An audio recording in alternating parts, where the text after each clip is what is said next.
안녕하세요. 그제 240페이지입니다.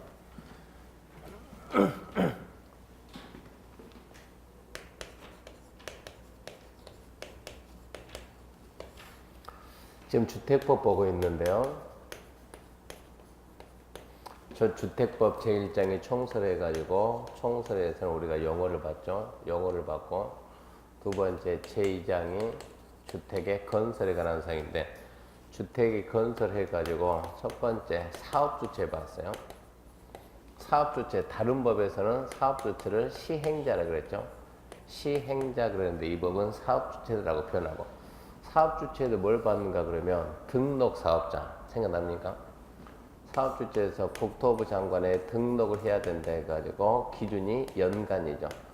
연간 단독주택 얼마요? 20호 이상. 공동은 20세대 이상. 대지는요 10,000제곱미터 이상. 숫자 기억해야 돼요. 기준이 1년입니다. 1년.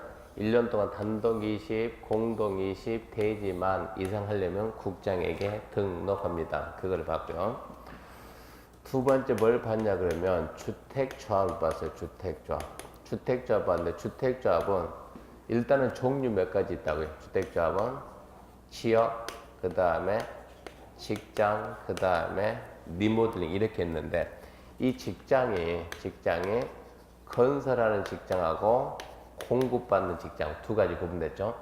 그래서 원래 주택조합은 시군구 인가를 받는데 유일하게는 공급받기 위한 직장주택조합은 시군구 신고한다 이런 거 살펴봤고요.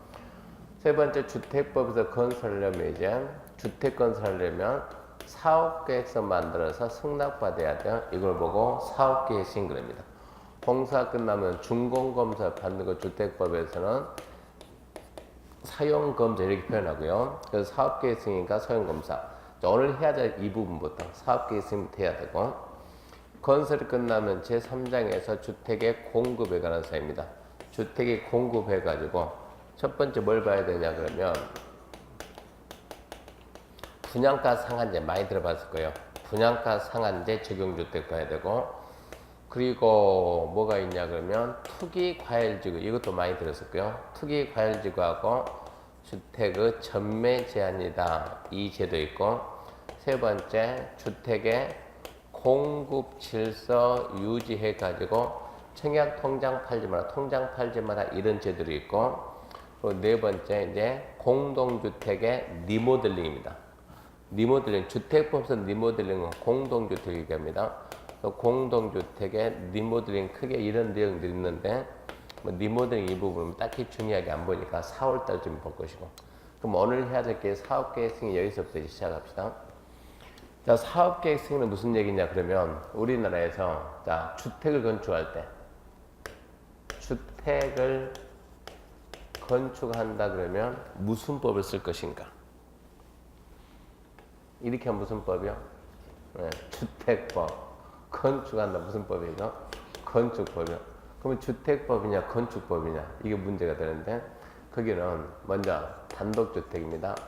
단독주택 두 번째 공동주택 구분해가지고 주택은 두 가지니까 단독주택은 기준효죠 30호 공동주택은 세대요 30세대 두 개를 기준해가지고 30호 30세대 미만이면 30호 30세 미만이면 건축법에 의한 뭘 받냐 그러면 건축 허가를 받는 거예요.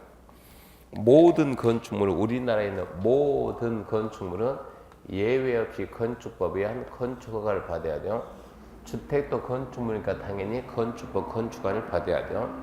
근데 30호 30세대 이상이다 그러면 미만은 몇 가지?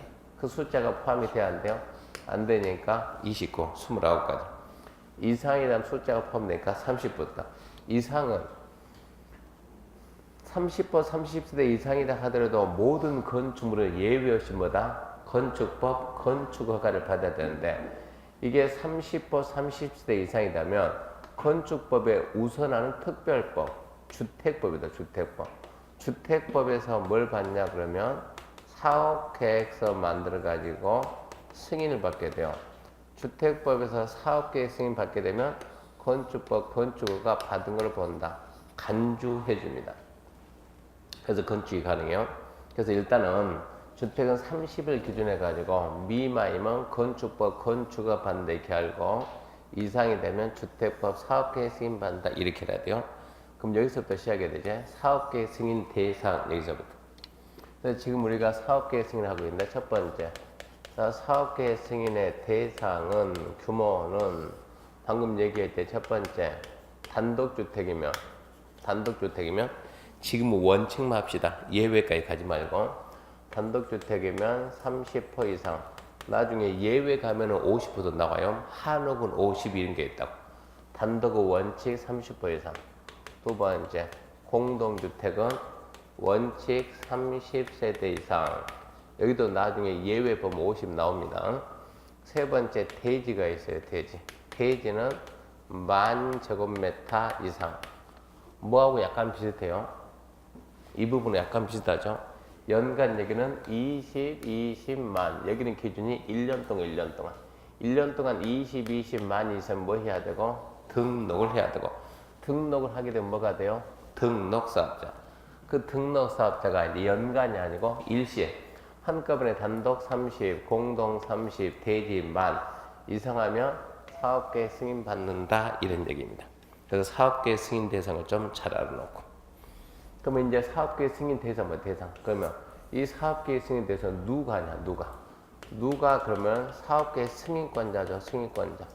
사업계획 승인권자가 누군가 묻게 되면 자 첫 번째 뭐로 따지냐 그러면 몇 세대 건설하는 건 중요하잖아요. 몇 세대 건설하는 건 중요하지 않고 대지 면적 10만 제곱미터를 기준해서 대지 면적 10만 제곱미터 미만이냐 아니면 10만 제곱미터 이상이냐 이렇게 구분해. 대지 면적이 10만 제곱미터 미만이면 그때는 특별시장, 광역시장, 특별자치시, 특별자치도, 대도시시장, 일반적인 시장 군수 이게 누굽니까? 특별시, 광역시, 특자시, 특자도, 대도시, 시장, 군수 누구요? 하나의 도시죠. 하나의 도시를 관리하는 장. 기초 그러면 안 되고 하나의 도시. 근데 10만 제곱미터 이상이면 자 특별시장, 광역시장, 특별자치시, 특별자치도, 대도시 여기까지 똑같아요. 시장 군수 대신에 도지사 이거를 세 글자로 줄이면 뭐라 하겠다? 시도 뭐라고? 시도 대도시 이렇게 줄였습니다. 줄여가지고 이렇게 10만 미만이면 하나의 도시를 관리하는 장이하고 10만 이상이다면 시도 대도시다. 결론은 이거예요. 대도시가 아닌 시장 군수가 할 거냐 도지사가 할 거냐 이 얘기예요. 근데 두 번째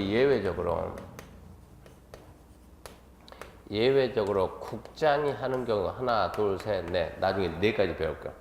첫 번째 누가 있냐? 첫 번째 누가 한다? 국가가 한다든가 또는 토유주택공사가 한다. 거기 보게 되면 교재 241페이지 봐보세요. 241페이지. 사업계획 승인 대상 및 승인권자에서 1번 대상 주택 30호 특정하면 50은 나중에 하고 또 30세대 호 단독 세대 공동 그러니까 단독 30호 이상 공동이면 30세대 이상 대지는 10,000제곱미터 이상이면 사업계획 승인받는다. 등록 기준과 다르다죠. 등록 기준은 연간 그런데 이것은 연간이 아니고 일시에 한꺼번에. 그래서 30만 사업계획 승인 받는데 밑에 승인권자가 누구냐? 2번 승인권자죠. 승인권자 국장, 시도, 대도시장, 시정수인데 자 원칙이 가지고 시도, 대도시, 시정수 해가지고 대지 면적이 10만 이상이면 누구고? 시도, 대도시고 대지 면적이 10만 미만이면 누구다? 특별시, 광역시, 특자시, 특자도, 시장, 군수다. 하나의 도시 관리하는 장이다. 예외 국장이죠. 국장. 지금 밑에만 담기하지 말고 국가토지공사 국가나 토지공사나 지자체나 지방공사가 시행할 때 330명 이상의 규모로 택지개발 사업, 토지개발을 추진할 때 또는 수도권 강의 시 긴급한 주택난 해소가 필요하다. 지역 균형 개발을 위해서 필요하다. 지금은 이런 내용까지 다 알려가지 말고 예외적으로 누구도 있다? 국장도 있다. 지금 이렇게 말하세요. 지금 이거 암기해봤자 큰 뭐가 안 되니까 원칙은 10만을 기준해가지고 10만 미만이면 하나의 도시를 관리하는 장이고 10만 이상이면 시도 대도시인데 예외 국장이 하는 경우도 있다. 그렇게만 알아두시고 그 다음에 넘겨보게 되면 242페이지 3번 사업계 승인 대상 제외 가능성인데 그런 시험에 안 나와요. 그러니까 X예요. 그 다음에 4번 사업계 승인 그것도 시험에 안 나오니까 X예요. 의미가 없어요. 그럼 다시 앞으로 와가지고 240페이지 240페이지 1번 주택건설사업의 시행 절차 해가지고 사업계획 승인 신청, 사업주체 내용 중요하지 않고 2번 사업계획 승인 그 부분 우리가 암기했습니다. 그 부분 원칙은 누구라고? 대지 면적이 10만 미만이냐 이상이냐 예외적으로 국장. 그럼 거기에서 한 가지 더 배워갈게. 중요한 건 뭐가 있냐 그러면 일단 이건 암기 타고 지웁니다. 중요한 건 뭐가 있냐 그러면 이렇게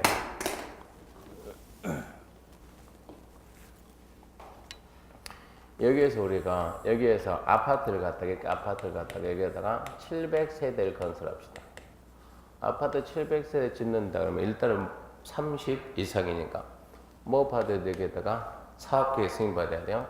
그럼 여기에다가 사업계획 승인 받으려면 사업계획 승인 신청해야 되고 사업계획 승인 신청할 때 조건이 뭐냐? 원칙은 이 대지 소유권을 확보해야 돼요. 원칙은 대지 소유권 확보한다. 땅 사와라. 근데 두 번째 예외 그러면 예외는 당연히 뭡니까? 당연히 대지 소유권 미확보해야 된다 이 말이 나오겠죠. 대지 소유권 미확보해야 된다. 하나 둘 셋. 뭐 나중에 이제 이 부분 좀 중요 부분이니까 대지 소유권을 미확보해도 사업계획 승인해주는 경우가 세 가지가 있다고. 하나 둘 셋. 얘가 중요해. 얘가 1번이 중요하고 2, 3은 별 볼 일 없으니까 3번은 누구냐 그러면 국가 또 지자체 또 공사 수업 시간에 공사 그러면 이 공사는 무슨 공사고? 터줏대 공사 이건 누구 공사? 지방공사 항상 생각해주고 국가 지자체 공사는 소유권 미확보에도 사업계획 승인 나와요. 두 번째는 뭐가 있냐 그러면 소유권은 없다 하더라도 뭐는 있냐? 사용 수익할 수 있는 권한은 확보했다. 소유권은 없다고 하더라도 사용 수익할 수 있는 권한은 이건 무슨 얘기냐 그러면 예를 들어서 700세대를 갖다가 누가 하냐 그러면 현대가 아파트 700세 건설한다 합시다. 주민들에게 주민 여러분 해가지고 내가 여기다 아파트 700세대를 지어서 분양하려고 하는데 주민들한테 땅값 물어봐요. 여기 지금 시가가 평당 얼마입니까? 현대가 알아보니까 3만원 정도. 주민들한테 물어봤더니 주민들한테 시가가 얼마입니까? 물어봤더니 주민들이 3만이라고 하겠습니까? 더 봤지. 주민들이 5만원 정도 합니다라고 이렇게 거짓말 하는 거예요. 현대가 뭐라 하냐? 오케이, 내가 이거 9만원에 사줄 테니까 9만원에 매입을 해줄 테니까 전부 다 사용 승낙서 토지 사용 승낙서 만들어가지고 사용 승낙서에다 뭐 좀 해주세요? 동의 좀 해줘. 동의. 사용 승낙서에다 동의 좀 해주세요. 그러면 시세 몇 배 준다고? 3배 준다고. 그러면 주민들이 거기다 동의하겠어요? 안 하겠어요? 하겠죠. 우리 같으면 해요? 안 해요? 하겠지.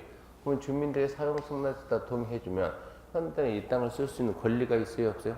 있죠. 소유권이 있어요? 없어요? 없지. 소유권 없으면 뭐는 있다고? 사용 수익할 수 있는 권한은 확보됐다고. 그러면 뭐 해준다? 사업계획 승인 해준다 이런 얘기. 산이 있어요. 산. 이걸 갖다가 누가 LH가 택지 조성을 쫙 해가지고 산을 쫙 꺾어가지고 이렇게 택지 조성을 쫙 해가지고 그럼 여기는 수도 없이 많은 필지가 있는 거요. 이만큼을 누구한테 저기 있는 현대한테 매각을 했다. LH가 이만큼 현대한테 매각했다. 현대는 이만큼 샀어요, 안 샀어요? 샀죠. 그러니까 이 땅을 쓸 수 있는 권리가 있다, 없다? 있죠. 근데 LH가 땅을 팔았으면 이 부분을 갖다가 뭐 해가지고 지적 공부 정리해가지고 땅을 싹 합병하고 분할해가지고 공부 정리해서 그 다음에 뭘 넘겨줘야 돼. 이렇게 소유권을 갖다가 넘겨줘야 되는데 이 부분 등기를 해줘야 되는데 물리적으로 택지 조성 끝났지만 공부 정리가 안 돼가지고 아직까지 소유권은 못 줬어요. 이런 경우도 있잖아요. 그럼 얘는 소유권이 왔다 안 왔다? 안 왔다. 근데 쓸 수 있다 없다? 있다. 그런 경우는 여기에다 사업계획을 해준다. 두 번째는 지금 이런 얘기요. 첫 번째는 결론 첫 번째인데 자, 이 사업을 하기 위해서 여기에다가 지구 단위 계획을 결정하는 거예요. 지구 단위 계획 결정하고 두 번째 이 대지 면적의 80% 이상 사용 수익할 수 있는 권한을 확보하고 무슨 얘기냐? 주민들한테 주민 여러분 현재 얼마입니까? 3만 원인데 빠지는데 주민들이 뻥쳐서 5만 원 그러니까 현대가 그러면 내가 9만 원에 매입해 줄 테니까 동의 좀 해주세요. 정상적인 사람은 동의해 주는데 이쯤에서 여기 있는 누가 갑이 여기 있는 을이 둘이 동의를 안 해준다. 이런 경우도 있다고. 그랬을 때 80% 이상 사용 수익 권을 확보하고 나머지 세 번째가 저 미확보한 토지가 갑이나 을이 가지고 있는 토지가 매도 청구 대상이 되면 미확보한 토지가 매도 청구 대상이 되면 이 상태에서 사업계 승인이 나가는 거예요. 그럼 여기서 이제 매도 청구가 뭐냐? 이 제도가 중요해지는데 매도 청구 그냥 나한테 팔라고 요구하는 매도 청구예요. 매도 청구 대상이 되면 어쩐다? 사업계 승인해 주는 거예요. 그럼 매도 청구란 게 무슨 제도냐 그러면 이런 얘기입니다. 현대가 여기에다 이렇게 지금 자 예를 들어서 현대가 여기에다 개발 사업한다. 근데 갑이 옛날부터 조상되도록 갑이 살아왔어요. 얘가 땅을 가지고 있는 애요. 또는 을은 현대가 개발 사업 한다는 걸 알고 잽싸게 먼저 정보를 알고 여기다가 땅을 사놨어요. 그런 상태에서 현대가 여기에다가 이제 아파트 건설하겠다 그러면 현대는 지주 작업을 해야 돼요. 그러니까 대부분 공인중개사를 해가지고 여기 있는 땅을 전부 다 사들인 거예요. 그러니까 지주 작업해서 사고 다 사들인데 얘들 둘은 판다 안 판다? 안 판다. 이러면 이제 공사가 어떻게 이게 문제가 되는 거예요. 현대가 아까 얼마에 산다고? 9만 원 산다, 9만 원. 근데 을은 얼마에 판다고? 900만 원을 판다고. 이런 사람이 있어요, 없어요? 있어요. 이걸 보고 우리가 뭐라 그래요? 예, 알받기. 이랬을 때 이 바퀴는 어떻게 팔 거냐? 이 문제가 되는 거예요. 이렇게 해버리면 둘이 900이라고 버틴다 그러면 현대는 이 사업을 어떻게 해야 되겠어요? 둘 중에 사업을 포기하든가 아니면 어쩌든가 900 주고 사든가. 그럼 만일에 사업을 포기하든가 900 주고 사든가.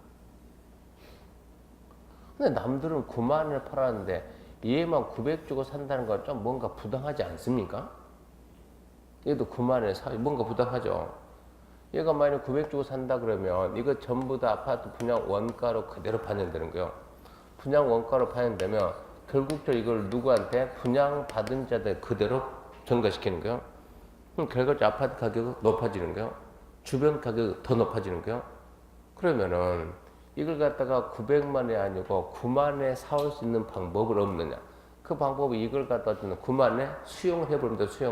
수용하면 되는데 문제는 현대가 아파트 지어서 분양하는 것은 누구를 위해서? 자기 이익을 뭡니까? 사익. 얘가 900만 원 받겠다 우기는 것도 뭡니까? 사익. 국가는 현대를 도와줘야 돼요? 을을 도와줘야 돼요? 현대 배를 불려야 맞는 거예요? 아니면 국민인 을 배를 불려야 맞는 거예요? 이거 애매하죠. 이러면 어느 누구 편을 들 수 있어요? 없어요? 없어요. 근데 문제는 멀리 바라보게 되면 얘가 이런 행위를 하게 되면 이런 행위를 한다 그러면 결국적으로 이걸 모든 주민들이 이걸 갖다 그다음에 다 떠안게 돼 있다고. 주변까지 자꾸 올라간다고. 그러면 돈 없는 사람들은 자꾸 어쩐다고 집을 못 산다고. 이런 문제가 점점 더 발생한다고. 그래서 어떻게 얘를 갖다 팔 수 있는 방법이 없는가? 그럼 뭘 해야 되는데? 수용을 해야 되는데 우리나라에서 수용은 무슨 사업만? 공익사업. 이거는 절대 사익인 그거가 안 된다고? 수용은 안 된다고. 그래서 만든 제도가 무슨 제도냐? 매도 청구라는. 수용하고 비슷한 제도를 만드는 거예요. 그러면 얘들이 버틴다 그러면 현대, 쉽게 말해서 누가? 우리나라 건설사들은 일을 할 수 있어요, 없어요? 없어요. 그럼 얘만 빼놓고 사업하면 안 돼. 얘만 빼놓고. 얘 거 빼놓고. 그럼 아파트 단지가 어떻게 생기겠어요? 아파트 단지 이렇게 만들어야 되는데, 이렇게 만들어야 되는데, 그 중에서 얘가 도로가 있었다 그러면 도로 이렇게 길 터주고, 이만큼 빼고, 단지 이만큼 빼고, 또 길 터주고, 이만큼 빼고, 이런 아파트 단지 말이 돼요? 안 되는 거예요. 그럼 얘를 갖다 어떻게 처리할까? 그래서 만든 제도가 이제 매도 청구. 그러니까 매도 청구는 얘들이 지금 뭐 한다고? 알받기 한다고. 알받기 반대는 말이야. 그러니까 알 뽑기 그러면 딱 좋아요. 자, 그럼 매도 청구는 어떻게 하냐 그러면, 자, 얘가 지금 의리 안 판다고 미 확보했죠. 자, 일단은 얼마나 확보하라고? 80% 이상을 확보해야 돼. 80% 이상. 80% 확보하고 미 확보한 이런 애들한테 뭐라 하냐? 매도 청구 나에게 파쇄라고 법원에다가 소를 제기하는 거예요. 그럼 매도 청구할 때는 처음부터 법원 쪼르르 찾아가가지고 매도 청구 이러지 말고 우리 법에서 뭐라 하냐 그러면 얼마 이상 협의하냐? 3개월 이상 협의는 해라. 팔아라. 3개월 이상 협의하고 협의가 됐다 안 됐다? 안 됐다지. 그때는 얼마 줄 테니까? 시가 줄 테니까 시가에 의한 매도 청구. 공시지가 그러지 말고 어쩐다고 적정한 가격은 주라고. 적정한 가격. 그랬을 때 그럼 이제 법원에서 어쩐다고? 판결 내준다고. 승소 판결 나오면 그걸 기출해가지고 얘를 갖다 뺏어오면 된다고. 그러면 이렇게 했을 때 법원에서는 현대편을 들어야 되냐 만약에 을편을 누구 손을 들어줘야 되냐? 현대라는 건설사 이익을 들어야 되냐? 아니면 을이라고 하는 거기서 살고 있는 주민들 손을 들어야 되냐? 이게 애매한 거예요. 이렇게 해서 모두 다 파버린다 그러면 선의의 피해자가 나오죠. 선의의 피해자. 선의의 피해자가 누굽니까? 그게 원주민이에요. 원주민. 그러면 저 을이 만일에 원주민이다 그러면 원주민은 좀 보호를 해야 되지 않을까요? 아, 당연히 보호해야지. 그러면 어떤 자를 보고 원주민이라 할까? 말로 조상 대대로 그래서 말이 안 되고 어떤 자를 원주민이냐? 무슨 얘기냐? 투기 목적으로 들어가지 않는 사람도 있다는 얘기야. 그래서 지구 단위 계획 결정을 하려면 지구 단위 계획보다 먼저 뭐가 나와야 돼요? 지구 단위 계획 구역을 먼저 지정해야죠. 생각납니까? 지구 단위 계획 구역 지정하고 그다음에 지구 단위 계획 결정하니까 지구 단위 계획 구역 지정되기 10년 전부터 소유한 자. 그러니까 나중에 이 땅이 10년 뒤에 개발될게요. 10년 뒤에 개발될 때 어딘지 어떻게 하냐고. 그걸 미리 점정이처럼 먼저 들어가는 사람은 없다는 얘기입니다. 그래서 원주민이란 것은 지구 단위 계획구에 지정되기 전 10년 그때부터 소유한 자, 이 사람이 원주민이야. 이 자에게는 뭐 할 수가 없다? 매도 청구할 수가 없는 거예요. 원주민 보호라. 원주민 보호. 근데 마침 여기 있는 을이 뭐라고 그리? 나는 원주민이다. 원주민이고 을은 공인 중에서 공부를 해서 알아요. 이런 내용. 그럼 아까처럼 얘는 얼마 부르는데 만약에 값이 얼마 부르냐? 나는 900만 원 이러고 부르는데 원주민이다 그러면 얘 건 어떻게 팔 수가 없잖아요. 그럼 얘는 900만 원이 아니고 이제 이번 기회에 챙겨야지. 나는 9천만 원 이렇게 불러버리면 그럼 어찌 할 수 있어요? 없어요? 없죠. 그러면 이 사업이 돼야 안 돼요? 안 돼요. 근데 지금 이 사업하려고 무슨 결정했다고? 지구 단위계 결정했다고. 지구 단위 계획이 어디서 나온 계획이요?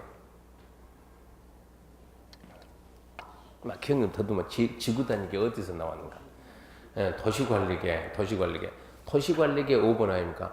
도시관리계획은 도시를 만드는 계획이에요. 도시를 만드는 계획. 공익 성격이 있어요? 없어요? 있어요. 하나의 도시 전체를 고려하는 계획이다니까. 그러니까 공익 성격 좀 띄니까 이 사업 어쩐다고? 해야 된다고.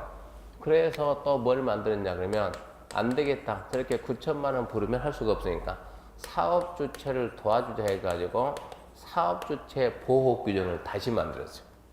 사업 주체를 도와주기 위해서 무슨 제도를 만들었냐 그러면 사업 주체는 얼마 이상 95% 이상을 확보해라. 95% 이상 어쩌라고? 사용 수익을 쓰는 지주 동의를 95% 이상만 받으라고. 그때는 원주민이든 뭐든 필요가 없다고. 그냥 반대를 위한 반대는 안 된다고. 95% 이상 확보하면 모든 자에게 할 수 있다. 이 제도가 시험에 잘 나오는 제도예요. 사업계획 승인 신청하려면 원칙 뭐라고요? 대지 소유권 확보할 거. 예외. 미확보해야 된다. 하나, 둘, 셋. 셋. 국가지자체 공사. 둘. 소유권은 없지만 사용수익 권한이 있다. 하나. 얘가 중요하죠. 지구 단위계 결정하고 대지 면적 얼마 이상 80일 이상 사용 수익할 수 있는 권을 확보고 나머지 토지가 뭐가 되면 매도 청구 대상이 되면 이 상태에서 이상 뭘 한다고? 사업계획 승인이 나온다. 사업계획 승인 해주고 그 다음에 이제 뭐 하자고? 매도 청구하자고. 매도 청구할 때는 얼마 이상 협의? 3개월 이상 협의. 두 번째 얼마? 또 공시거리 말고 시가에 따른 매도 청구. 여기서 선의의 피해자를 예방하자고, 또 원주민 보호하자고, 원주민단 지구단위 계획구역 지정되기 10년 전 소유자는 원주민이니까 안 돼. 근데 원주민 중에서도 투기꾼보다 더 악질 같은 원주민이 있다고. 그럼 사업이 무산되니까 사업 주체를 보호하기 위해서 얼마 이상? 95% 이상 확보하면 모든 자에게 할 수 있다. 그래서 이 제도가 중요하니까 이 제도를 좀 잘 알아야 돼요. 이렇게 해서 사업계획 승인 받았으면 사업계획 승인 받았어요. 결론은 이렇게 해서 사업계획 승인 받았으면 그 다음 어찌해야 되지? 공사에 착수해야 돼. 공사에 착수해야 되는데, 자, 사업계획 승인 받았으면 공사에 착수해야 되는데 어떻게 착수하는가? 착수 시기도 좀 알아야 되는데, 여기에서 봐요. 자, 여기에서 사업계획 승인 받았다. 여기에다 사업계획 승인 받았다. 여기에다는 몇 세대 건설하냐면 500세대 건설한다. 여기는 몇 세대 건설하냐면 900세대 건설한다. 위는 500세대, 900세대. 앞전체 공구 설명한 적 있어 없어요? 있죠? 어디 얘기하면서? 하늘도시. 그게 알았나요? 그러니까 하늘도시. 건설사 하늘나라 다 보내버렸다고. 인천, 영종도. 공구 얘기했죠? 근데 얘는 무슨 얘기냐? 여기다 지금, 자, 900세, 얘는 900세대를 갖다 건설하는데, 이거를 두 개로 나눠서, 여기 몇 개 하고, 400하고, 500, 이럴 수도 있잖아요, 지금. 사업계획서는 900을 받았는데, 두 개. 여기가 109고, 209도 이런다고. 그러면 착수는 언제 하냐? 둘 다 뭐는 받았다고? 사업계획서 받았다고. 사업계획서 받고 몇 년 내 착수한 자? 5년 내. 그 5년 내 착수해야 돼, 5년 내. 5년 내 착수하라면 이거 승인? 취소요. 주택법은 취소 끝맺이 뭐라고? 할 수 있다, 해야 한다? 주택법은 취소 끝맺이면 전부 다 할 수 있다.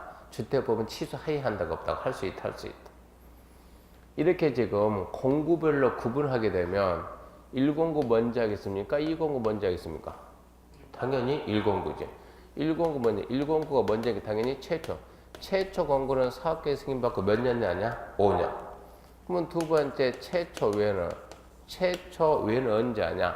최초 신고하고 최초 외는 최초 착수하고 몇 년 내 하냐? 이것은 2년 내에 2년 내. 그래서 5년 내 안 하면 어쩌고 안 하면 어쩐다? 취소할 수 있다. 5년 내 안 하면 어쩐다? 취소할 수 있다. 2년 내 안 하면 어쩐다? 이 생각 지금. 여기 봐요, 여기. 5년 내에 하면 어쩐다? 취소할 수 있다. 여기 봐요. 얘가 언제까지 했다? 5년 내. 5년 내 안 하면 어쩐다? 취소할 수 있다. 얘가 5년 했어요, 5년 내. 자, 이거 뭐 했다가? 착수했다고. 그러면 얘는 어쩐다고? 착수하고 몇 년 내 따라오고? 2년. 2년 내 안 따라온 거예요. 취소할 수 있겠어요, 없겠어요? 사업계획 승인을 400, 500 따로 받았다고? 아니면 900에 대해서 동시에 받았다고? 900에 대해서 동시에. 만약 얘가 사업계획 이게 2년 내에 안 따라 사업계획 취소돼 버리면 여기 있는 것도 취소가 돼 버린다고, 전부 다. 그러면 공사하고 2년 됐으면은 아파트 터파기 시작해서 2년 됐으면 아파트 올라갑니까? 라는 겁니까? 골조는 다 올라갔지. 그 상태에 취소가 되면 어찌해야 돼? 이것도 철거 원상복해야지. 그러니까 얘가 5년 내 착수 안 했다 그러면 취소할 수 있지만 얘가 2년 내. 얘는 이거 착수하고 몇 년 내라고 이것은 2년 내라고. 2년 내 안 온다 하더라도 취소할 수 있다 없다? 없다. 얘가 취소가 되면 얘가 덩다 같이 취소된다는 얘기요. 그 착수 시간이 몇 년이다 면 5년, 5년, 2년이요. 공구별로 구분 안 한다. 사업계획 승인받고 몇 년 내 착수? 5년. 안 하면 된다. 취소할 수 있다. 공구별 구분했다. 최초 공구는 승인받고 몇 년? 5년. 안 하면 취소할 수 있다. 최초 외에는 최초 신고가 몇 년? 2년. 안 해도 어쩐다? 취소 못한다. 이런 얘기입니다. 그래서 이런 내용들이 출제가 잘 되니까 이런 내용을 좀 잡아야 돼. 최근에 약간 빠져있지만. 그 다음에 이제 240페이지 보게 되면 240페이지 옆에 보게 되면 그 세 번째 사업시행 있죠. 국공유지 우선 매각 및 임대, 체입이지 우선을령, 수용 사용의 특례, 타인토의 출입 이런 부분은 4월달이나 6월달에 볼 거예요. 거의 출제가 안 돼요. 이런 부분 중요한 거 먼저 봐야 되니까. 그 다음에 240페이지는 사용검사 신청인데 사용검사 신청 그리고 옆에 사용검사가 있는데 지금 어디까지 하냐 그러면 공사가 끝나면 뭘 받습니까? 공사가 끝나면 준공검사 받죠? 준공검사. 제일 처음에 건축법에서 준공검사라는 용어가 뭐로 바뀌었냐 그러면 준공검사가 사용검사로 바뀌고 사용검사가 다시 뭐로 바뀌었다? 사용승인 바뀌고 건축법 뭐라 한다? 사용승인. 우리 주택법 뭐라 한다? 사용검사. 나머지 법들은 뭐라 한다? 준공검사. 근데 무슨 말 썼더라고? 준공인가도 있더라고. 무슨 법? 토종법은 준공인가 이렇게 전부 다 뜬다고 같은 뜻이다. 그 정도만 알면 돼요. 그래서 사용검사 받는다 그러면 순간 뜬다고 주택법으로 지은 건물이다 이 얘기네요.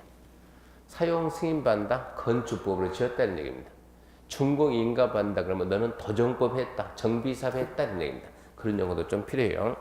근데 사용검사 이런 내용들은 이것도 6월 달쯤에 설명할 겁니다. 출제가 거의 안 돼요. 그럼 241페이지 사업계획 승인 대상 및 승인권자 정리했고 넘어갑니다. 넘어가게 되면 이제 243페이지 4번 주택의 분양가 제한입니다. 분양가 제한해가 첫 번째 분양가 상한제 적용주택. 이거 많이 들어봤죠? 분양가 상한제 적용주택. 분양가 상한제 적용주택이 분양가 상한제 적용되는 주택이 좋은 거예요? 적용 안 되는 주택이 좋은 거예요? 어떻게 입장에 따라 다를까요? 입주자들은 싸니까 그렇죠.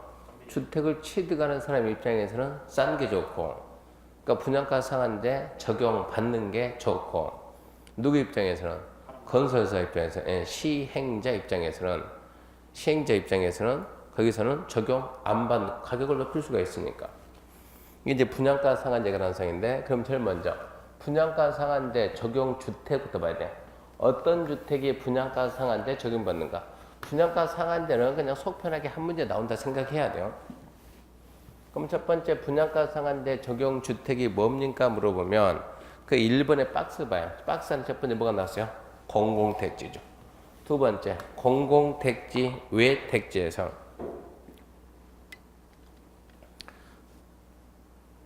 두 번째 공공택지 외 택지에서 주택가격 상승 우려가 있어 국장이 주거정책심의에 심의 거쳐 지정하는 지역. 그 지역이 무슨 지역이냐? 분양가 상한제 적용 지역이요. 그 지역을 보고 우리가 분양가 상한제 적용 지역. 분양가 상한제 적용 지역 그럽니다. 한 장 딱 넘겨봐요. 245페이지. 245페이지 넘기면 큰 글자 2번이 분양가 상한제 적용 지역 나오죠. 그러니까 분양가 상한제 적용 지역 어디에서? 민간택지, 민간택지.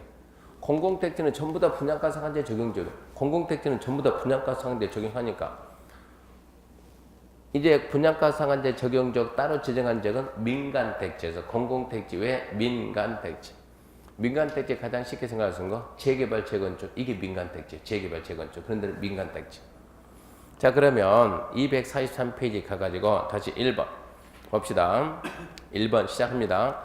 사업주체가 일반인에게 공급하는 공동주택 중 다음 갖고 어느 하나에 해당하는 지역에서 공급하는 주택의 경우 이 조가 정하는 기준에 따라 산정되는 분양가 이하로 공급한다.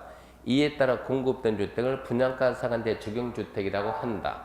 그러면 첫 번째 1번 공공택지에서 사업주체가 일반에 공급하는 공동주택. 두 번째 공공택지 외 택지에서 민간택지죠. 주택가 상승 우려가 있어 국장이 지정하는 지역. 그게 뭐라고요? 민간택지 분양가 상한제 적용 지역이요. 민간택지 분양가 상한제 적용 지역에서 사업주체가 일반인에게 공급하는 공동주택. 그러니까 분양가 상한제는 공동주택이지 단독주택은 아니에요. 그러니까 분양가 상한제 적용 대상이 뭔가 이것부터 잘 기억해야 돼요. 공공택지에서 일반이 공급하는 공동주택, 민간택지 중 분양가 상한제 적용 지역으로 지정된 지역에서 일반인에게 공급되는 공동주택. 두 가지가 분양가 상한제입니다. 2번 다음의 경우는 분양가 상한제 적용하지 아니한다. 첫 번째 도시형 생활주택. 도시형 생활주택 분양가 상한제 적용을 안 받는 경우. 두 번째 읽어볼게요. 경제자유구역, 경제자유구역에서 건설 공급하는 공동주택으로서 경제자유구역위원회에서 외자유치 촉진과 관련이 있다고 인정해 이조에 따른 분양가 제한 적용받지 않기로 심의 의결한 경우. 우리 시험이 주관식입니까? 객관식입니까? 객관식이죠. 핵심만 경제자유구역 외자유치. 그 점 끝내자. 경제자유구역 외자유치. 세 번째 관광진흥법 제정된 관광특구에서 건설 공급하는 공동주택에서 층수가 50층 이상이거나 높이 150m 이상인 경우. 참 문제를 갖다가 몇 층 이상이거나 50층 이상이거나 몇 미터 이상? 150m 이상.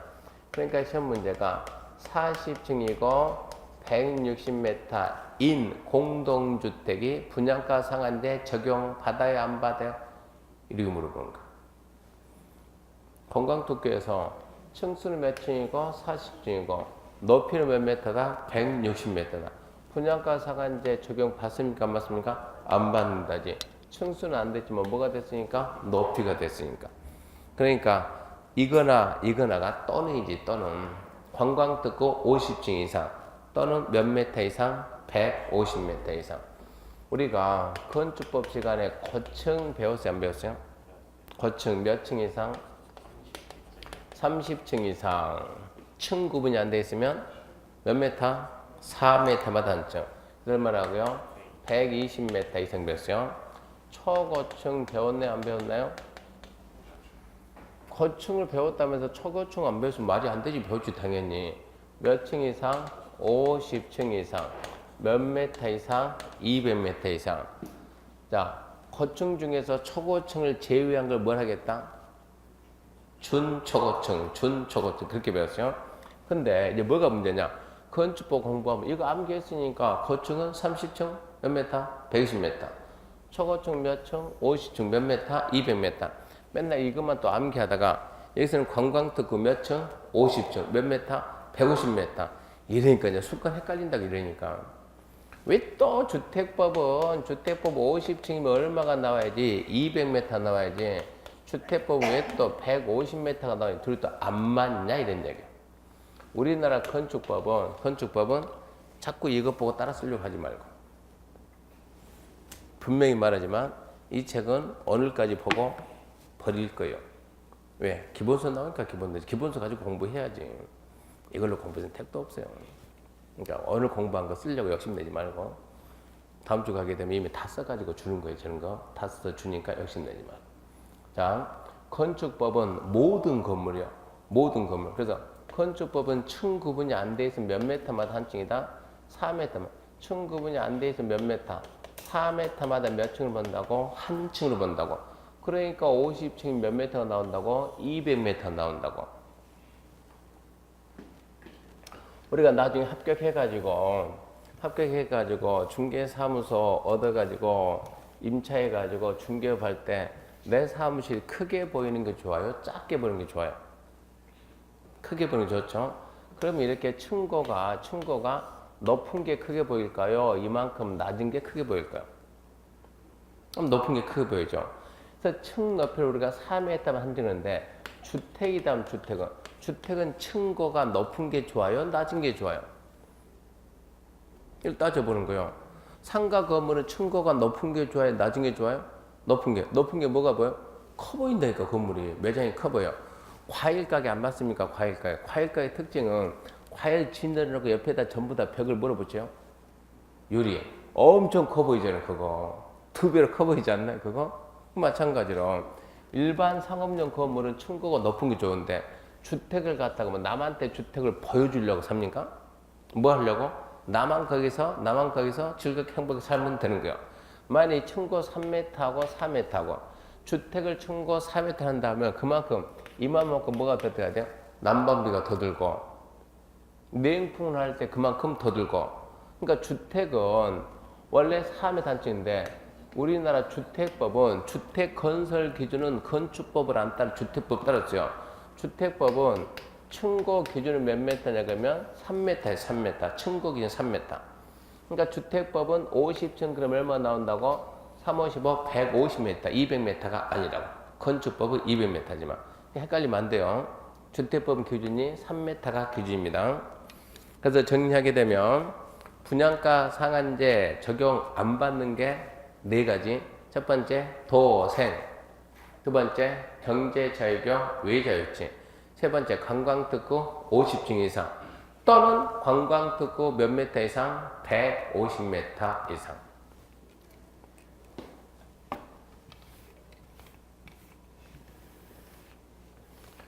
제가 앞전에 그런 사람 봤다 그랬죠. 한 실장이 설명하는데 도생 그러면서 도생은 분양가 상한제를 안 받으니까 이게 좋은 주택입니다. 실장이 막 설명하는데 이거는 도생인데 분양가 상한제를 적용 안 받으니까 좋습니다. 이러고 설명을 막 하니까 제가 듣다가 도생인데 분양가 상한제 적용 안 받으니까 이 건물이 이 주택이 좋다 그러니까 너무 궁금해서 실장이 물어본다고. 실장님 근데 도생이 뭐예요? 물어봤어요. 그러니까 실장님이 교수님이라면서 그것도 모릅니까? 도생 뭐예요? 이게 도생이죠. 이게 도생. 팜플에 돼 있으니까 주면서 교수님 이게 도생. 그러니까 도생이 뭐냐고. 아 이게 도생이라니까. 실장님 왜 이걸 보고 도생이라고요? 왜 이거 보고 도생이라냐 물어봤더니 소장님이 도생이라 하잖아요. 소장님이. 분양가 상한제 적용 받은 게 좋아요? 안 받는 거예요? 분양가 상한제 적용 받는다 그 말을 뜬다고? 규제한다 규제. 우리는 규제 받는 게 좋아요? 안 받는 게 좋아요? 무조건 일단 규제는 안 받는 게 좋죠. 근데 이 규제는 누구를 위한 규제예요? 서민을 위한 규제니까 받는 게 좋아요? 안 받는 게 좋아요? 그러면 소비자 입장에서는 취득자에서는 받는 게 좋지. 그 말은 내가 사는 집이 싼 게 좋아요? 비싼 게 좋아요? 싼 게 좋지 당연히. 그렇게 설명해야 되는데 도생의 개념이 없다 보니까 도생이 주택이라는 개념이 없어. 주택이라는 거. 도시형 뭐라고? 생활주택. 분양가 상한제 적용을 안 받는다는 얘기입니다. 이것은 누구를 위해서? 건설사를 위해서. 분양가 상한 이 도생은 누구를 위해서 만드는 건데? 서민을 위해서 만든 건데 그러면 건설사를 서민을 위해서 많이 지어야 되잖아요. 지금 빠르게 많이. 그러면 건설사한테 뭐를 줘야지? 특혜를 줘야 돼, 특혜를. 그러니까 얘는 분양가 상한제 적용을 안 했다. 서민을 위해서 집은 빨리빨리 만들어내야 되겠고, 집이 없다 보니까. 그러려면 건설사한테 뭔가 이익은 줘야 되겠고, 그러니까 도생은 분양가 상한제 처음부터 적용을 안 했다, 이 얘기입니다. 그래서 일단은 분양가 상한제 적용 대상이 뭔가 그 출제 잘 때니까 반드시 기억하시고, 두 가지가 있었어요. 첫 번째는 공공택지 안에서 일반이 공급하는 공동주택. 두 번째, 민간 택지 중 국장이 지정하는 분양가 상한제 적용 지역에서 일반이 공급하는 공동주택. 안 받는 거 4개. 하나, 도생. 둘, 경제자유경 외자유지. 셋, 관광특구 50층 이상. 넷, 관광특구 150m 이상. 그렇게 암기해야 우리가 문제 풀기 쉬워요. 그 다음에 이제 분양가격인데 분양가 상한제에서 말하는 분양가격은 어떻게 계산됩니까? 아주 쉬워요. 상식적으로. 뭐 플러스 뭐예요? 택지비 플러스 건축비요. 뻔하지? 택지비 플러스 건축비다. 땅값하고 건축값. 그러면 택지비는 택지비는 어떻게 계산합니까 하면 택지비는 택지가 두 가지. 무슨 택지? 공공택지, 그 다음에 민간택지. 그러니까 이게 공공택지냐 민간택지냐 그래가지고 공공택지는 간단하게 공공택지는 쉽게 말해서 우리나라 공공택지 99%는 누가? LH가 택지 조성해서 건설사한테 팔아먹은 게 공공택지죠. 건설사한테 팔았을 때 판 가격이 있어요 없어요? 있죠. 입증할 수 있어요 없어요? 있지 그것은. 그러니까 분명히 뭐가 있다 그것은 공급 가격이 있어요 없어요? 있지. 영수증이 있으니까. 공급 가격에다가 LH 판 공급 가격에다가 이 땅 이번에 누가 샀다고? 현대가 이 땅 사러 갈 때 운전하고 갔겠죠. 점심을 먹겠죠. 그 점심값은 땅 가격에 포함해야 돼 안 해야 돼요? 그 차 기름값은 포함해야 안 해야 돼요? 이런 걸 따져봐야지. 그러니까 택지비에다 이 택지와 관련된 부대 비용입니다. 택지와 관련된 당연히 그 원가 넣어야지 부대 비용이지. 그럼 부대 비용의 범위를 어디까지 봐줄까요? 거기에 대해서는 국토교통부령으로 정하는. 근데 그런 내용까지는 시험에서 안 물어봐요. 그러니까 우리는 어떻게 한다? 공공택지 택지비는 공급가액에다가 뭐를 더한다? 부대 비용. 국토부령이 정하는 비용을 가산한다. 민간택지 택지비는 민간택지. 자, 현대가 자, 이 산을 샀어요. 산을 갖다가 매입했다고. 얼마 매입했대요? 평당 10만 원에. 평당 10만 원 샀습니다. 언제 샀어요? 20년 전에. 이제 이 산을 갖다 깎았어요. 산을 깎아서 뭐 만들었다? 택지 만들었다. 그렇게 해가지고 택지 만들지 뭐 한다 이때? 아파트 지었다. 자, 이 땅 가격은 얼마짜리요? 이게 애매하지. 또 여기에 건물이 노후 불량 건물이 있는 거예요. 싹 철거하고 다시 하자. 이게 뭡니까? 재개발 재건축이요. 이거 땅값 얼마요? 이거 애매해. 판 게 아니니까 애매하지 이러면. 이게 민간택지. 그러면 민간택지는 이게 얼마입니까? 이거를 계산할 수 있는 사람이 있어요 없어요? 있지. 누가 계산해요? 이런 거를 계산하는 사람들 자격증이 있어요 없어요? 있지. 그 사람 누구요? 감평사지. 감정평가서가 어쩐다? 감정한다. 그래서 감정가격. 근데 실제 땅 가격은 누가 매겨요? 감평사가 매겨요? 중개사가 매겨요? 중개사가. 현실적으로 감정평가사가 땅 가격을 갖다 평가를 해야 하는데 이 땅 가격 평가가 쉽냐고. 평가가 쉽지가 않지. 그러니까 대부분 땅 가격을 알아보기 위해서 자, 이 토지에 대해서 감정합시다. 감정가 빼라 그러면 나중에 이제 감정평가 방법 학교는 진도 끝났나요? 뭐 거래사례 비교 이런 거 있죠? 하다 보면 그러니까 이 가격을 산정해서 감정가를 빼야 되는데 어떻게 뺄 거냐? 바로 옆에 땅이 몇 년 전에 얼마에 팔렸다 그럼 하면 되죠. 이걸 갖다 하면 되지. 근데 주변 땅이 팔린 적도 없다 그러면 이 땅 가격 어떻게 계산할 거냐? 그래서 감평사들이 이 땅을 감정평가할 때 어디 갑니까? 우리한테 어디에? 중개사무소. 결론은 가격은 여기서 책정을 대부분 많이 한다. 중개사무소 가가지고 어쩐다고요? 저 땅을 갖다 살 것처럼 취득할 것처럼 얘기해요. 그럼 중개사무소가 싸게 불려요? 비싸게 불려요? 비싸게. 평당 얼마라고요? 10만 원. 팔 것처럼 처분할 것처럼 말해요. 그러면 싸게 해요? 비싸게요? 싸게. 그래야 일하기가 쉽거든. 그러니까 얼마요? 8만 원 이렇게 부른다고. 그럼 우리는 눈치껏 얼마입니까? 너 9만 원이네 9만 원. 그러면 열심히 중개를 하고 있으면 우리가 여기서 뭐 하고 있으면 중개하고 싶으면 딱 어디에서 국민은행에서 전화 옵니다.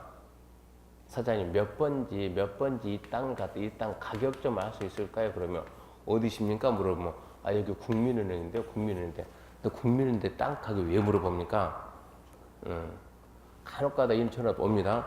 왜 물어봅니까? 그러면 이 땅에 대해서 누군가 뭘 갖다가 대출 신청이 들어온다고. 감정평가서 보내기는 좀 그러고 가격은 알아야 될 거. 그랬을 때 중개사무소 의뢰한다고. 대략적으로 얼마 정도 됩니까? 평당 얼마입니까? 50만 원입니다. 우리가 알려주면 그거를 기준해가지고 대략적으로 대출해준다고. 그러니까 간평사도 하지만 대부분 중개사가 기본적인 자료는 중개사가 먼저 제공을 해줘요. 그러니까 지금 뭡니까? 이 국민은행에서 그 앱 만들었죠? 앱이 아니고 뭐 하나 만들었는데 누굽니까? 거기 키 큰 농구 선수. 서장훈. 서장훈 선지 뭡니까? 직방, 다방, 한국공인중개사협회 만든 뭐고 한방. 우리는 뭐 써야 되는데? 한방을 써야 되는데 또 하나 만들었죠? 국민은행에서. 왜 그러냐 그러면 국민은행이 뭘 가지고 있으니까 시세를 가지고 있어요. 시세를. 그 시세를 누가 줬는데? 중개사가 줬는데. 그러니까 어쩐다가 앞으로 이제 시세 적용 안 하겠다 이런 얘기 하잖아요. 지금 중개사하고 네이버하고 지금 대판 한판 뜨고 있어요. 지금 그거 압니까?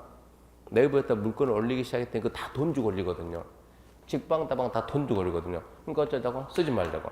근데 우리 뭐만 쓰자고? 한 방만 쓰자고. 10만 명 중개사 몇 개 있어요? 10만 개. 이 사람만 딱 뭉치면 해볼만 하는 거예요. 이 사람만 딱 뭉치면 해볼만 하는데 신기하게 중개사 조직은 신기하게도 안 뭉쳐요. 이게 뭉쳐야 돼요. 나중에 가면 알겠지만 대기업도 중개 쪽으로 들어올 것이고 궁극적으로 들어올 거거든요. 그러면 이 30만이 딱 뭉쳐 있어야 되는데 그런 게 우리가 좀 약합니다. 그래서 민간 택지다 그러면 간평사 평가 감정가 여기에다 플러스 똑같아요. 감정가 플러스 부대 비용이다. 이것도 어디까지 인정할 거냐 그것은 국토교통부령이 정하는 거예요. 공공택지는 공급 부대 비용, 민간 택지는 감정가 플러스 부대비용, 그 다음에 건축비인데 한번 생각해요. 공공택지는 땅 가격이 전국 다 같겠어요? 다 다르겠어요? 다 다르겠죠. 건축비는 전국이 다 같겠어요? 다르겠어요? 우리가 시멘트 어차피 이제 건축하면 시멘트 했으니까 시멘트 한 포대가 서울하고 대구하고 부산하고 각각 다르게 했어요? 비슷하게 했어요? 운송비나 이런 거 따라 그러니까 예. 운송비 차이는 있겠지만 같아 해달래? 거의 비슷해요. 만약에 1,000원 한다 그러면 얘가 1,003원 한다 그러면 얘는 1,005 이렇게 할 수는 있겠지. 운송비 따라가지고 별 차이가 있어요 없어요? 없어요. 그러니까 건축비는 차이 난다 안 난다? 거의 안 나요. 거의 건축비는. 왜? 건축 자재가 전부 다 이것은 생산을 하니까 생산을. 그러니까 국가에서 정해줘요. 얼마라고 딱 정해준다고. 왜? 자재가 똑같으니까. 그래서 국가에서 아예 정해줍니다. 그래서 말 국가는 국토부 장관이요. 기본형 건축비라고 국토부 장관이 기본형 건축비 딱 정해줘요. 누가 정해준다고? 국장이 정해주는 기본형 건축비. 여기에다 플러스 부대비용. 플러스 부대비용. 부대비용 보면은 국토부령이 정한다. 근데 기본형 건축비 플러스 부대비용인데 기본형 건축비를 국장이 정해주는데 미세하게 차이가 있어요 없어요? 있긴 있지. 그러니까 전국을 똑같이 딱 잡으면 좀 그럴 거 아닙니까? 그러니까 국장이 정해주면서 여기에다가 플러스 마이너스 기준 플러스 마이너스 알파를 준다고. 국토부령에서 플러스 마이너스 알파를 넣는다고 여기 국토교통부령으로 정해준다고. 그러면서 이 범위 내에서 기본형 건축비를 자기 지역 실정에 안 맞추면 시군구청장은 국토부령이 정하는 범위 내에서 별도 지정할 수가 있다 이 얘기입니다. 그래서 기본형 건축비를 시군구청장이 따로 정할 수 있어요? 없어요? 물어보니까 따로 정할 수 있다. 이게 분양가 상한제 분양가의 분양가. 택지비 플러스 건축비를 하는데 요즘은 이제 무슨 아파트가 있냐 그러면 옛날에는 지금 이건 1번 당하고 2번 당이 맨날 싸우고 있어요. 지금도 둘이 잘 싸우는데 서로 1번과 2번이 서로 자기네가 서로 서민을 위한 정책을 펼친다고 서로 경쟁을 하는 거야. 이런 서민을 좋아지는 거야. 그러다가 만들면 우리는 주택을 싸게 판다. 그래서 싸게 판다. 얼마나 싸게 팔 건데 그래서 뭐가 나왔어요? 우리는 반값 아파트다. 반값 아파트. 어떻게 해서 반값 아파트냐? 이게 토지죠. 토지는 뭐하고? 임대하고. 여기 있는 주택은 뭐한다? 분양한다. 그럼 뭐가 된다? 땅은 안 받고 건축비만 얘만 받으니까 된다고? 반값 아파트다. 이걸 뭐라고요? 토지 임대부 뭘 한다? 분양주택. 토지 임대부 분양주택 이게 뭐냐면 공동주택인데 어디서 나오면 공공택지에서 나오면 분양가 상한제 적용이 돼야 안 돼요? 되지. 그럼 그때 분양가 상한제 토지 임대부 분양주택의 분양가 상한제는 뭘 받으면 안 되지? 얘 빼고 뭐만 한다? 건축비만. 그러니까 분양가격은 택지비 플러스 건축비인데 이 주택이 뭐라 그러면 토지 임대부 분양주택이면 뭐만 한다? 건축비만 한다. 그렇게 알고 넘어가면 됩니다. 넘어갔어요 이제. 그 다음에 이제 244페이지 맨 위에 박스 1번까지 했습니다. 1번까지 분양가격 구성항목 중 건축비는 자원가에 정해서 고시하는 건축비 이함을 하고 기본형 건축비에 국토부령이 정하는 금액을 더한 금액을 한다. 이 경우 기본형 건축비는 시군구청장이 해당 지역 특성을 고려해서 국토부령이 정하는 범위에서 따로 정해서 고시할 수 있다. 그 다음에 두 번째, 세 번째입니다. 두 번째, 세 번째는 이건 약간 좀 별개의 내용인데 원가 공개한다는 얘기 들어봤어요? 못 들어봤어요? 원가 공개, 분양 원가. 원가 공개한다 그러니까는 건설사하고 대통령하고 대판 한번 붙었는데 건설사는 원가 공개하면 안 됩니다. 왜? 다 망합니다. 대통령은 안 망한다. 공개해라. 해라. 못해요. 해라. 못해요. 결국은 해가지고 어디까지는 모든 주택이 아니고 분양가 상한제는 원가 공개합니다. 그래서 원가 공개가 거기서 말하는 분양가 공시에 분양가. 분양가를 갖다가 공시해라. 건축비 되면은 택지비 건축비가 얼마 이래서 얼마 이걸 해주라고. 그래서 원가 공개를 해야 되는데 분양가 공시를 누가 할 거냐 그러면 이게 분양가 공시는 의무입니다. 의무. 의무다 그러면 끝맺음이 뭐가 있는데 끝맺음이 하이한다 할 수 있다. 하이한다. 그러면 공공택지냐 두 번째 민간택지냐 구분해가지고 공공택지는 누가 하냐 그러면 누가 하냐 이게 문제예요. 사업주체가 하이한다고. 민간택지는 시군구청장이 하이한다. 의무니까 끝맺음은 하이한다. 공공택지는 사업주체가 해야 된다. 민간택지는 시군구가 해야 된다. 이 부분만 딱 암기해요. 그래서 2번, 3번 잔뜩 있는데 2번 줄 거 봐요. 사업주체는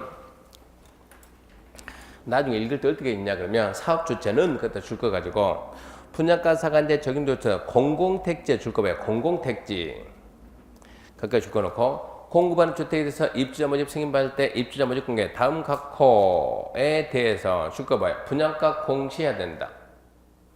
그럼 나중에 읽을 때는 그렇게만 읽는 거예요. 사업주택은 공공택지 분양가 공시해야 된다. 이것만 계속 읽는 거예요.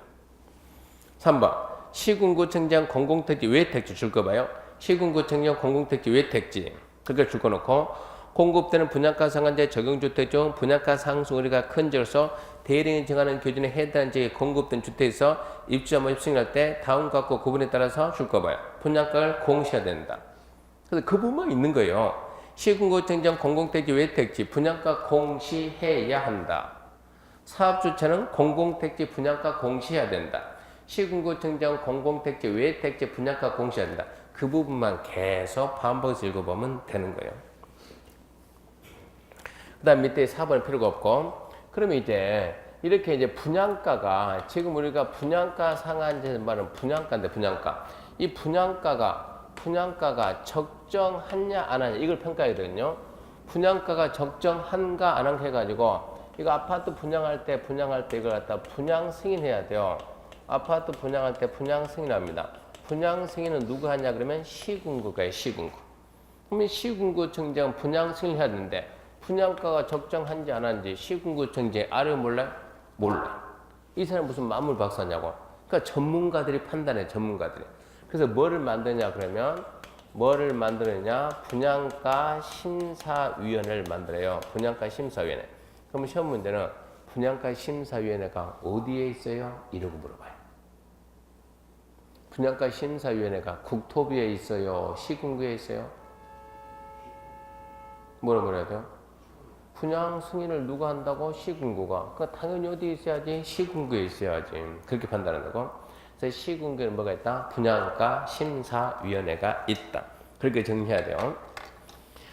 거기까지가 분양가 상한제고 그 밑에 245페이지 분양가 상한제 적용 지역 잠시 쉬고 합시다.